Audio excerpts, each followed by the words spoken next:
يعطيك العافية صبايا وشباب، كيفكن؟ إن شاء الله الجميع يكون بخير. نحن بعدنا بالفونكسيون ايكونومي، تحديدا بالاكزرسيس 2.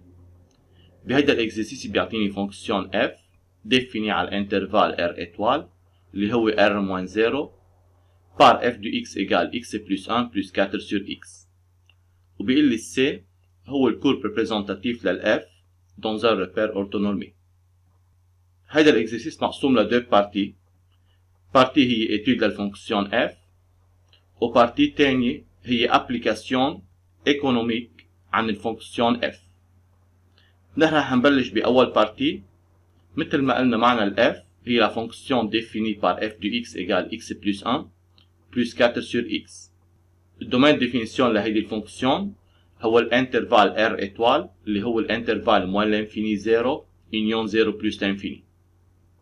بيطلب مني بأول بارتي calculer les limites de f aux bornes de son domaine de définition et déduire l'équation d'une asymptote d AC.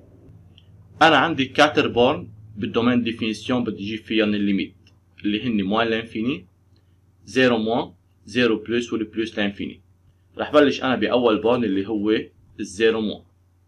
حتى أجيب الليميت للf دي x لوسكي x تون فير 0 موان بحط محل ال x 0 بالإكسبريسيون تبعيت ال f. ال x بلس 1 تون فير 1 بيطلع عندي 0 بلس 1 يعني 1 وال 4 sur x هو 4 sur 0 moins c'est égal à moins l'infini. دائما nombre sur 0 égale infini وعندي 4 و 0 moins يعني positif على négatif بيطلع c'est égal à moins l'infini. alors الليميت لل f lorsque x tend vers 0 moins بجمع ال 1 مع ال moins l'infini بيطلع égal à moins l'infini. البورن الثاني هو 0 plus الليميت لل f lorsque x tend vers 0 plus هو ليميت لل x plus 1 plus 4 sur x lorsque x tend vers 0 plus. بحط محل ال x 0 ال x plus 1 ليميت تبعها هو 1 وال 4 sur x 4 sur 0 plus c'est égal plus l'infini. يعني الليميت لل f هو 1 plus l'infini c'est égal plus l'infini. بلاحظ أنا lorsque x tend vers 0 الليميت لل f هو infini. On dit alors la droite d'équation x égale 0 est une asymptote verticale. هو مسميه الدروات اللي هو الاسيمبتوت دي. هيدا بالنسبة للدو بورن اللي هن 0 moins و 0 plus. aussi on cherche la limite de f بالموين لانفيني. حتى اجيب الليميت بالموين لانفيني بحط محل ال x موين لانفيني بيطلع عندي ال x plus 1 tend vers moins l'infini وال 4 sur x بيطلع عندي nombre sur infini égale 0. يعني الليميت لل f بالموين لانفيني هو موين لانفيني. de même حتى اجيب الليميت لل f بالبلس لانفيني بحط محل ال x بلس لانفيني بيطلع عندي ال x بلس 1 الليميت لها هو بلس لانفيني وال 4 sur x هو 4 sur infini nombre sur infini égale 0. يعني بيطلع الليميت لل f بالبلس لانفيني c'est égal plus l'infini. بما انه الليميت بال f lorsque x tend vers l'infini égale infini on dit alors qu'il y a une possibilité d'asymptote oblique. هيك نحن ممكن خلصنا من أول بارتي. جبنا ال 4 ليميت au bon du domaine définition واستنتجنا إنه عنا asymptote. بدوزيام بارتي بيقول لي démontre que la droite D d'équation y égale x plus 1 est une asymptote AC et étudier la position relative de C et D. أكيد بما إنه الدروات D الإيكواسيون تبعه هو de la forme y égale à x plus b معناتها هيدا الدروات إذا كان اسيمبتوت رح يكون اسيمبتوت اوبليك لأن هو منه لا فيرتيكال ولا اوريزونتال. حتى بان إنه هيدا الدروات هو اسيمبتوت لازم نجيب الليميت لل f de x moins y lorsque x tend vers l'infini يطلع هيدا الليميت إيجال 0. بداية رح نجيب ال f de x moins y. ال f de x moins y c'est égal x plus 1 plus 4 sur x اللي هي ال f de x moins ال y هي x plus 1. عندي أنا x plus 1 و x plus 1 هيدول بيروحوا تطلع ال f de x moins y égal 4 sur x. حتى برهن الدروات إنه هو اسيمبتوت بجيب الليميت لل f de x moins y lorsque x tend vers l'infini هيدا الليميت لازم يطلع égal 0. limite لل f de x moins y c'est égal limite لل 4 sur x يعني c'est égal 4 sur infini 4 sur infini égale 0. بما انه الليميت لل f de x moins y lorsque x tend vers l'infini égale 0, on dit alors la droite d'équation y égale x plus 1 اللي هي الدروات d est une asymptote oblique AC. بعد ما برهن انه هيدا الدروات asymptote oblique بيطلب مني étudier la position relative de la courbe avec la droite. حتى اجيب انا البوزيشن ريلاتيف للكورب والدروات لازم اعمل étude de signe لل f de x moins y. انا معي ال f de x moins y بتساوي 4 sur x مثل ما جبتها. بما انه ال 4 بوزيتيف معناتها ال f de x moins y بتاخد نفس السين لل x. يعني اذا ال x بوزيتيف ال f de x moins y بتكون بوزيتيف، واذا ال x نيجاتيف ال f de x moins y بتكون نيجاتيف. Alors si x appartient à l'intervalle moins l'infini 0, يعني إذا ال x négatif, alors f de x moins y négatif. Dans ce cas, on dit que la courbe C est au-dessous de la droite D. بس تكون ال f de x moins y négatif, يعني ال f de x أصغر من ال y, يعني الكورب تحت الدروات. Et aussi, si x appartient à l'intervalle 0 plus l'infini, يعني ال x positif, بتكون ال f de x moins y positif. بهيدي الحالة بتكون ال f de x أكبر من ال y، يعني la courbe C est au-dessus de la droite D. هيدا بالنسبة للبوزيشن relative de la courbe avec l'asymptote D. بنتقل على البارتي 3. بهيدي البارتي بيقول لي montrer que f' égale x2 moins 4 sur x2 et dresser le tableau de variation de f. نحن حتى نجيب ال f' معنى ال f هي x plus 1 plus 4 sur x. بدي اجيب الديريفي لل x égale 1 والديريفي لل 1 égale 0 والديريفي لل 4 sur x. ال 4 sur x هي de la forme 4 fois 1 sur x. الديريفي لل 1 sur x هو moins 1 sur x2. يعني بصير عندي ال f' de x c'est égal الديريفي لل x plus 1 هي 1، ال 4 هي constante بتضل مثل ما هي، الديريفي لل 1 sur x هي moins 1 sur x2. تطلع ال f' c'est égal، بجيب même dénominateur يعني x2 moins 4 sur x2. بعد ما برهن ال f' بتساوي x2 moins 4 على x2، بيطلب مني dresser le tableau de variation de f.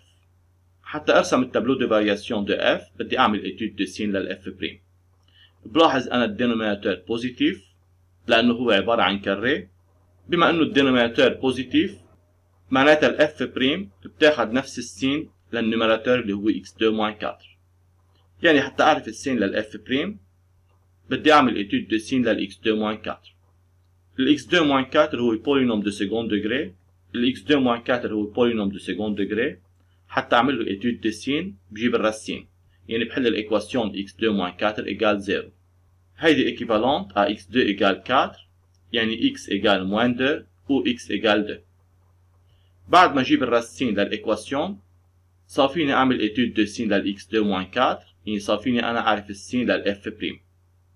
يعني صار فيني ارسم التابلو دو فارياسيون دو f. بالتابلو دو فارياسيون دو f عندي 3 لين. بأول لين بحط الدومين ديفينيسيون اللي هي الانترفال موان لانفيني 0 يونيون 0 بلس لانفيني، يعني هي كل الانترفال r وشلت الزيرو. بما انه الاف بريم بتاخذ السين للاكس 2 موان 4، نحن عندنا الاكس 2 موان 4 سمناه بور دو فالور اللي هن الموان 2 وال 2، بيناتهم بياخذ السين اوبوزي ا يعني نيجاتيف، وبراتهم بياخذ ميم سينو كو ا يعني بوزيتيف. يعني الفارياسيون للاف كرواسون ديكرواسون ديكرواسون كرواسون. محل ما بتكون الديريفي بوزيتيف بتكون الفونكسيون كرواسون، محل ما بتكون الديريفي نيجاتيف بتكون الفونكسيون ديكرواسون. هلا حتى كمل التابلو دو فارياسيون بحط الليميت او بون دو دومين ديفينيسيون. بالموان لانفيني وبالبلوس لانفيني نحن جبنا الليميت هن موان لانفيني وبلوس لانفيني. اوسي بالزيرو موان والزيرو بلوس كمان جبنا الليميت هن موان لانفيني وبلوس لانفيني. بيبقى علي حتى كمل التابلو دو فارياسيون جيب الاكستريموم اللي هن الماكسيموم والمينيموم. حتى جيب الماكسيموم il faut chercher f de moins 2، بحط محل الاكس moins 2 بالاكسبريسيون تبعت الاف، بيطلع الاف de moins 2 c'est égal moins 2 plus 1 plus 4 sur moins 2 يعني c'est égal moins 3. يعني maximum c'est égal moins 3. Aussi on cherche f de 2 pour chercher le minimum. f de 2 c'est égal 2 plus 1 plus 4 sur 2. كمان حطيت محل ال x2 بالاكسبريسيون لل f. بيطلع ال f de 2 c'est égal 5. يعني المينيموم égal 5. هيك نحن بنكون جبنا ال f بريم ورسمنا التابلو دو فارياسيون. On passe à la partie 4. بهيدي البارتي بيطلب مني écrire l'équation de la tangente t AC au point d'abscisse 1. حتى اجيب الايكواسيون للتانجنت نحن بنعرف الفورمول بتقول التانجنت au point d'abscisse A عندها ايكواسيون y égale f' de A facteur x moins A plus f de A. يعني التانجنت au point d'abscisse 1 عنده ايكواسيون y égale f' de 1 facteur x moins 1 plus f de 1. حتى اجيب الايكواسيون للتانجنت بدي اعمل كالكول لل f' de 1 ولل f de 1. نحن معنا ال f du x égale x plus 1 plus 4 sur x. حتى اجيب ال f لل 1 بعوض ال x بال 1 بتطلع ال f de 1 c'est égal 1 plus 1 plus 4 sur 1 يعني c'est égal 6. كمان حتى اجيب ال f prime de 1 نحن معنا ال f prime de x c'est égal x2 moins 4 sur x2. حتى اجيب ال f prime de 1 بعوض ال x بال 1 بيطلع c'est égal 1 au carré moins 4 sur 1 au carré يعني c'est égal moins 3. هلا حتى اجيب الايكواسيون للتانجنت بشيل ال f prime de 1 وال f de 1 وبحط محلهم الفالور اللي جبتهم. بتطلع الايكواسيون للتانجنت هي y égale moins 3 facteur x moins 1 plus 6. بعمل développement بيطلع عندي y égale moins 3x plus 3 plus 6 يعني y égale moins 3x plus 9 هي الايكواسيون للتانجنت. بعد ما اجيب الايكواسيون للتانجنت بالبارتي 5 بيطلب مني montrer que le point I de coordonnées 0 1 est un centre de symétrie de la courbe C. حتى تكون ال I هي centre de symétrie لازم يكون عندي deux conditions vérifiées. أول شيء لازم يكون الدومين ديفينيسيون للفونكسيون f هو centré en 0. شو يعني centré en 0؟ يعني حيلا فالور بالدومين ديفينيسيون الأوبوزي له لازم يكون كمان موجود بالدومين ديفينيسيون. هيدا أول كونديسيون. الكونديسيون الثاني quel que soit x appartient au domaine définition de f لازم يكون عندي f ل 2a moins x plus f de x égale 2b حتى تكون ال I de coordonnées AB هي centre de symétrie. بداية الدومين ديفينيسيون للفونكسيون f هو الانترفال moins l'infini 0 union 0 plus l'infini. هيدا الانترفال هو centré en 0 لأن أنا حيلا فالور باخده بين الموين الانفيني والزيرو الأوبوزي تبعه بالانترفال 0 بلس لانفيني وبالعكس حيلا فالور باخده بالانترفال 0 بلس لانفيني الأوبوزي تبعه موجود بالانترفال موين الانفيني 0. يعني حيلا فالور x باخده بالدومين ديفينيسيون الأوبوزي لإله كمان موجود بالدومين ديفينيسيون يعني الدومين ديفينيسيون للفونكسيون f هي centrée en 0. هذا بالنسبة لأول كونديسيون. بتاني كونديسيون بدي اجيب ال f ل 2a moins x plus f de x وبعدها بتساوي 2b. أنا عندي هون ال a هي 0 يعني il faut calculer f ل 0 moins x plus f de x يعني f لل moins x plus f de x. حتى اجيب ال f لل moins x بحط محل ال x moins x بصير عندي ال f لل moins x هي moins x plus 1 plus 4 sur moins x وال f de x معها هي x plus 1 plus 4 sur x. هيدي f لل 2a moins x وهيدي f لل x. بشيل البارونتيز وبجمع الترم سمبلات بصير عندي moins x plus 1 moins 4 sur x plus x plus 1 plus 4 sur x. يعني moins x plus x 0 moins 4 sur x plus 4 sur x 0 بيطلع الريبونس c'est égal 2. ال 2 هي 2 fois 1 يعني هي 2b. يعني أنا بكون برهنت إنه ال f ل 2a moins x plus f de x égale 2b. هيدا بيعني le point I de coordonnées 0 1 هي centre de symétrie للكورب C. بنتقل على البارتي 6. بالبارتي 6 بيطلب مني ترسي لكورب C la tangente t et les asymptotes. نحن حتى نبلش الجراف نرسم ريبير وعندي أول شيء الاسيمتوت هن الدروات دي d'équation x égale 0 والدروات جراند دي d'équation y égale x plus 1 اللي هو الاسيمتوت oblique. droite D d'équation x égale 0 هو الأكس y'. c'est la droite D d'équation x égale 0. droite الثاني هو droite oblique.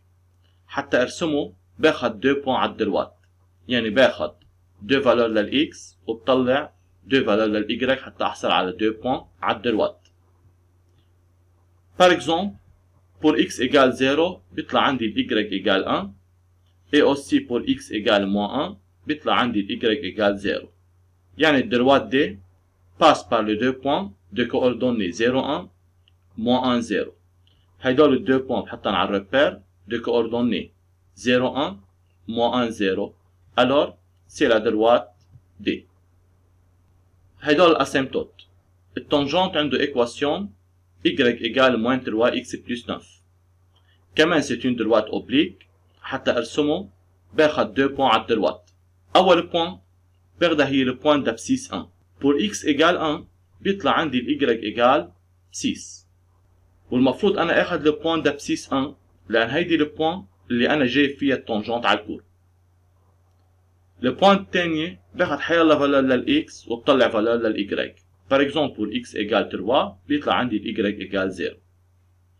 alors la tangente T passe par les 2 points de coordonnées 1 6 et 3 0. هيدول ال 2 points de coordonnées 1 6 et 3 0. alors c'est la tangente T. بعد ما ارسم الاسيمتوت والتونجنت بدي ارسم الكورب سي. حتى ارسم الكورب سي برجع على التابلو دو فارياسيون. بالتابلو دو فارياسيون عندي 2 بوان بارتيكولير بدي احطهم اللي هن الاكستريمون دو كوردوني موان 2 موان 3 et 2 5. هيدول الاكستريمون. اول واحد دو كوردوني موان 2 موان 3 والثاني دو كوردوني 2 5 هن الماكسيموم والمينيموم. بعد ما ارسم الاسيمتوت وحط لو بوان بارتيكولير على الجراف حتى ارسم الكورب برجع على التابلو دو فارياسيون بقرا التابلو دو فارياسيون دو غوش ا دروات. عندي lorsque x tend vers moins l'infini f de x tend vers moins l'infini يعني الكورب بده يبلش من الموان لانفيني موان لانفيني. بالانفيني انفيني عندي الدروات دي هو اسيمتوت اوبليك يعني الكورب بده يبلش قريب من الاسيمتوت اوبليك. بده يطلع على البوان اللي هي موان 2 موان 3 اللي هي الماكسيموم. يعني الكورب بده يكون قريب من الاسيمتوت ويطلع على الماكسيموم. بعد ما يوصل على الماكسيموم بده يرجع ينزل على موان لانفيني lorsque x tend vers 0 moins. يعني lorsque x tend vers 0 moins الكورب بده ينزل على موان لانفيني يعني بهيدا الشكل. هيدي أول بارتي من التابلو دو فارياسيون. البارتي الثانية عندي lorsque x tend vers 0 plus ال f de x tend vers plus l'infini يعني هيدي الزيرو.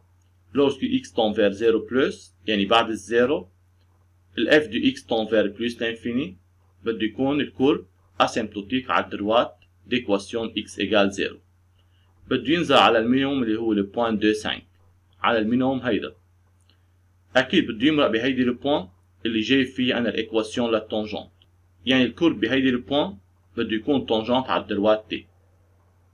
يعني رح ينزل هو من البلوس لانفيني على المينيموم بده يمرق بهيدي البوان بده يكون الدروات تي بهيدي البوان هو تونجنت على الكورب. يعني الكورب رح يكون بهالشكل بيوصل لهيدي البوان بيكون تونجنت على الدروات دي وبيوصل للمينيموم. بعد ما يوصل للمينيموم بده يرجع يطلع على بلوس لانفيني lorsque x tend vers plus l'infini يعني الكورب رح يطلع بهالشكل. بعد ما نخلص الكورب نحن بنكون خلصنا من هيدي البارتي. ننتقل على البارتي الثانية اللي هي الابليكاسيون ايكونوميك. بيقول لي une usine produit de voitures dont le coût total en centaines de milliers de dollars est donné par coût total de x c'est égal x2 plus x plus 4 où x est le nombre de voitures produites en 10 ans. قبل ما بلش انا اجاوب على الاسئله بعمل اناليز للدوني اللي معي. عندي usine produit de voitures وعاطيني الكو توتال exprimé en centaines de milliers de dollars. هيدا الكو donné par la fonction c بتساوي x2 plus x plus 4.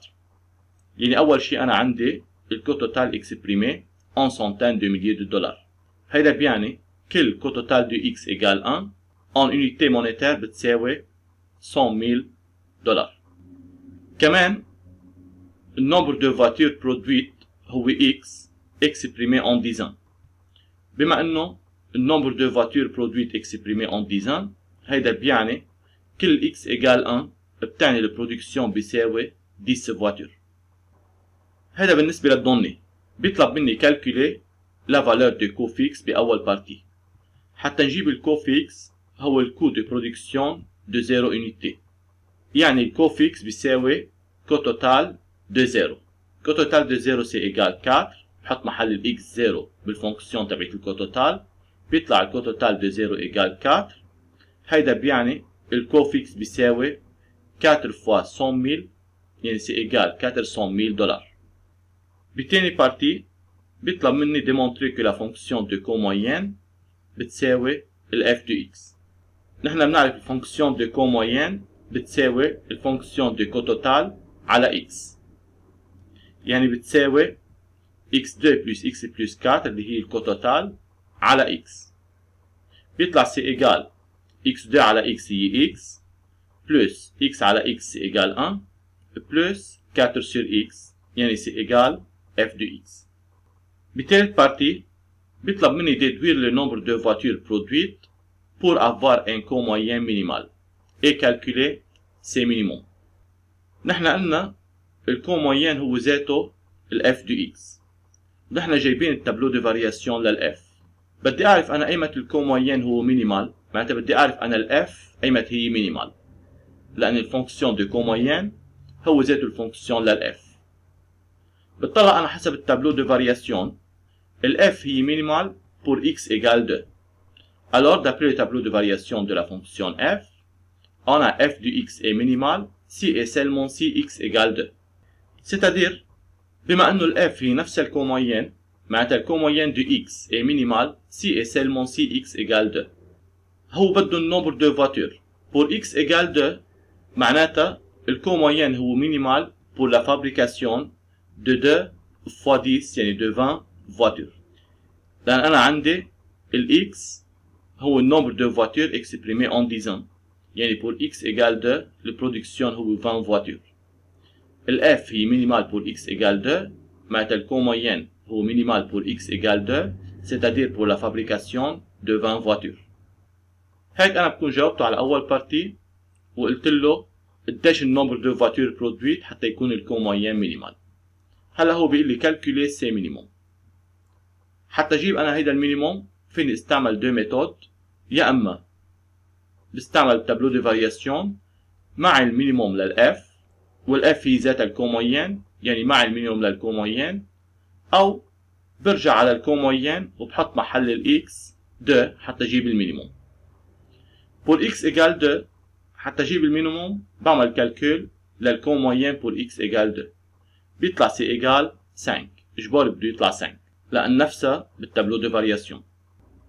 إذا السي ام دو 2 إيجال 5 هيدا بيعني الكو موين مينيمال بيساوي 5 يونيتي مونيتير يعني 5 فوا 100,000 يعني سي إيجال 500,000 دولار.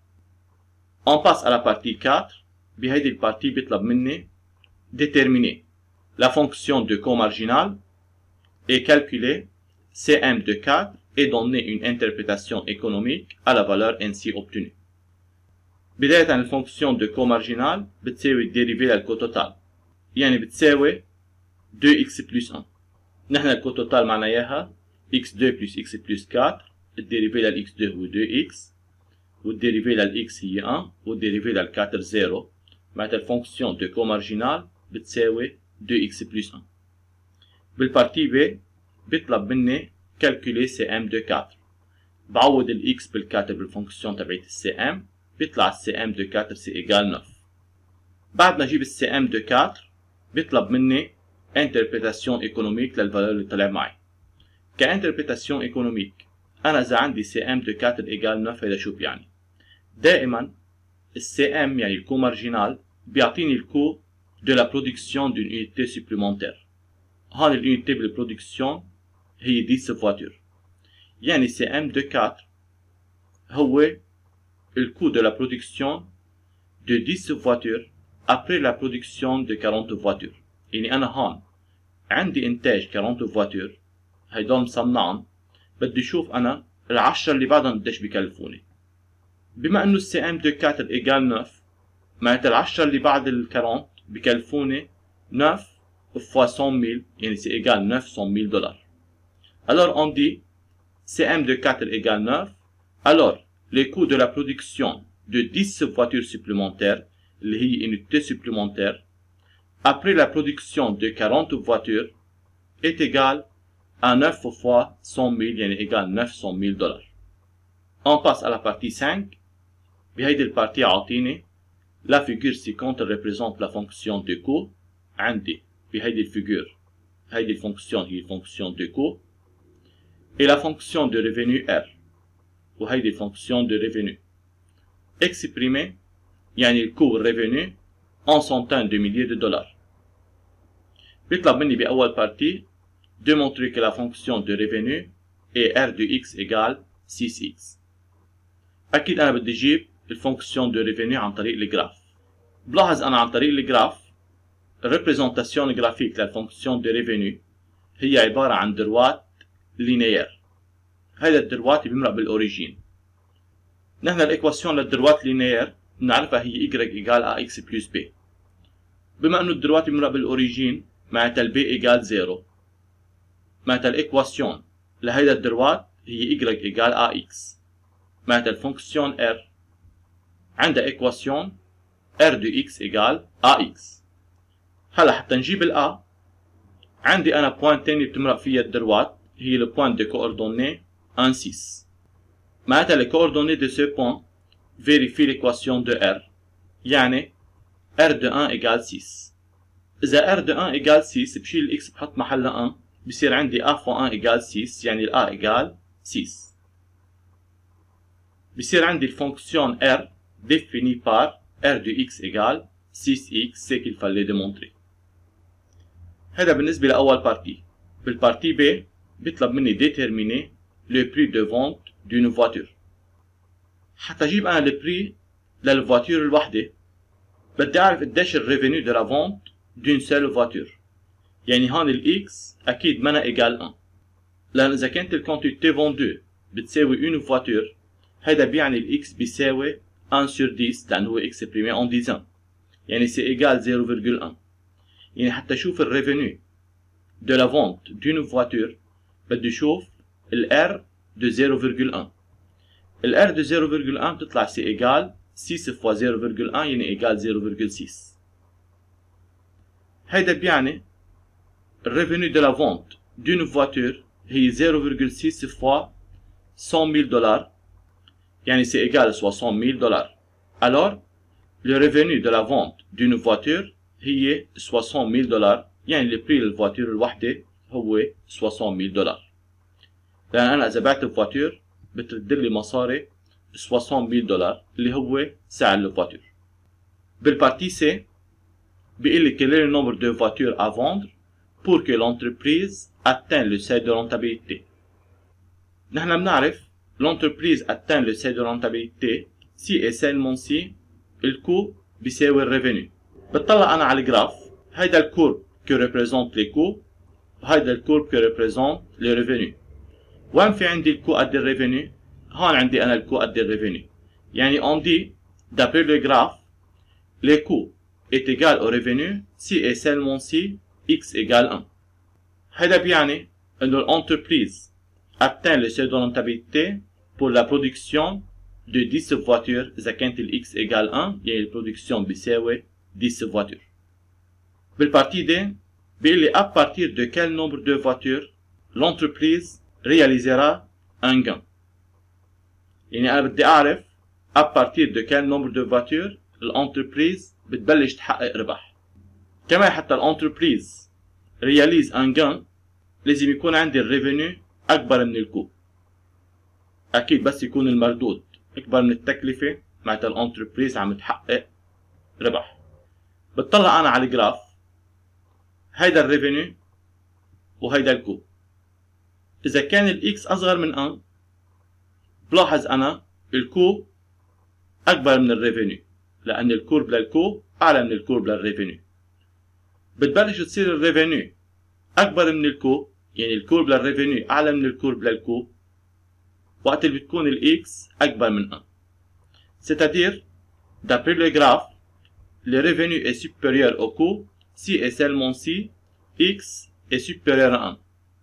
C'est-à-dire, l'entreprise réalise un gain à partir de la production de 10 voitures. حتى تكون الإكس أكبر من 1 معناتها بده يكون البرودكسيون أكبر من 10 voitures. بالبارتي E بيطلب مني déterminer le nombre de voitures pour lequel le profit est maximal.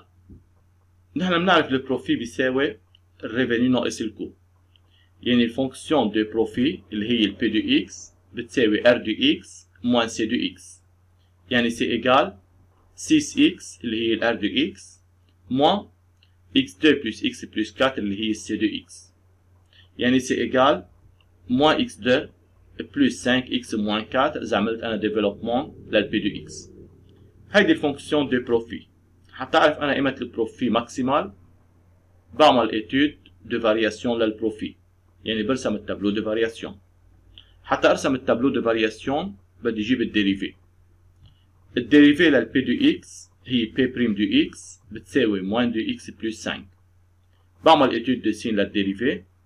هيدا بولينوم دو بروميي ديغري، حتى اعمل له ايتود دو سين بجيب الراسين، يعني بحل الايكواسيون موان دو اكس بلس 5 ايكال 0. هيدي الايكواسيون ايكيفالونت ا اكس ايكال 5 sur 2 يعني 2.5. بعد ما اجيب انا الراسين لهيدا البولينوم صار فيني اعمل ايتود دو سين للديريفي، يعني صار فيني ارسم التابلو دو فارياسيون للبي. باول لين بحط الاكس، اكيد الاكس هو برودكسيون ما في يكون نيجاتيف، يعني الفارياسيون للاكس رح تكون من الزيرو للبلس لانفيني. الديريفي سنول بور اكس ايكال 2.5، قبلها بتاخد السين اوبوزي ا يعني بوزيتيف وبعدها نيجاتيف، يعني البي دو اكس الفارياسيون لها هي كرواسون بعدين ديكرواسون. بلاحظ انا قيمة البي دو اكس ماكسيمال، البي دو اكس ماكسيمال pour x égale 2.5. On dit alors P de x est maximal si et seulement si x égale 2.5. إذا ال x égale 2.5 معناتها البرودكسيون بيساوي 2.5 fois 10 يعني c'est égal 25. On dit alors le profit est maximal pour la production de 2.5 fois 10 يعني 25 voitures. هيك نحن بنكون خلصنا هيدا الإكزرسيس. Merci pour votre attention.